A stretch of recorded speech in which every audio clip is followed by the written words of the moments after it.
১,৪৭,৫৭০ বর্গ কিলোমিটারের ছোট্ট এই দেশে মাকড়সার জালের মতো ছড়িয়ে ছিটিয়ে আছে অসংখ্য নদ নদী ও জলাশয়। নদীমাতৃক এই বাংলাদেশের নদীগুলো যেমন আমাদেরকে অনেক কিছুই দেয়, তেমনি বর্ষা মৌসুম এলেই বানভাসী করে দিয়ে তছনছ করে দেয় সবকিছু।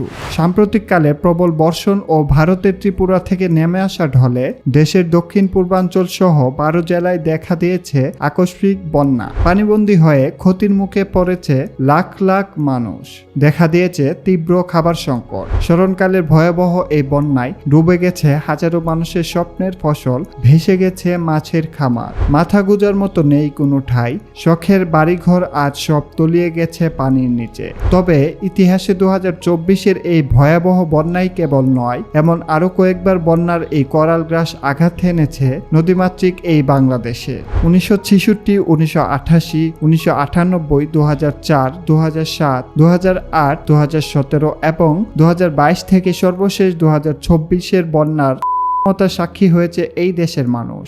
বিশ্বের স্বল্পোন্নত দেশগুলোর মধ্যে বাংলাদেশে এই পর্যন্ত তুলনামূলক বেশি ব্যাপক বন্যা হয়েছে। ঢাকা জেলার অন্যতম প্রলয়ঙ্কারী বন্যাটি হয় ১৯৬৬ সালের ৮ জুন। বন্যা ছাড়াও ১৯৬৬ সালের ১২ জুন সকালে এক প্রচণ্ড ঝড়ে জেলার পরিস্থিতি আরও মারাত্মক হয়ে ওঠে। এতে প্রায় ২৫% ঘর বাড়ি দারুণভাবে ক্ষতিগ্রস্ত হয়। এরপর ১৯৮৭ সালের বন্যায় দেশের প্রায় ৪০%-এরও বেশি এলাকা পানির নিচে ডুবে যায়। এ ধরনের বন্যা ৩০ থেকে ৭০ বছরে একবার ঘটে। ১৯৮৮ সালের বন্যা ছিল বাংলাদেশে সংঘটিত হওয়া ভয়াবহ বন্যাগুলোর অন্যতম। ২ মাস অধিককাল জুড়ে সংঘটিত বন্যায় দেশের প্রায় ২/৩ এলাকা ডুবে যায়। এরপর ২০০০ সালে ভারতের পশ্চিমবঙ্গের বাঁধ ভেঙে যাওয়ায় ভারতের সীমান্তবর্তী বাংলাদেশের দক্ষিণ পশ্চিমাঞ্চলের ৫টি জেলা বন্যায় বিধ্বস্ত হয়। প্রায় ৩০ লক্ষ লোক গৃহহীন হয়ে পড়ে সেই বন্যায়। বাংলাদেশের অঞ্চল ভিত্তিক ২০১৭ সালের বন্যার ভয়াবহতাও ছিল ব্যাপক। সমগ্র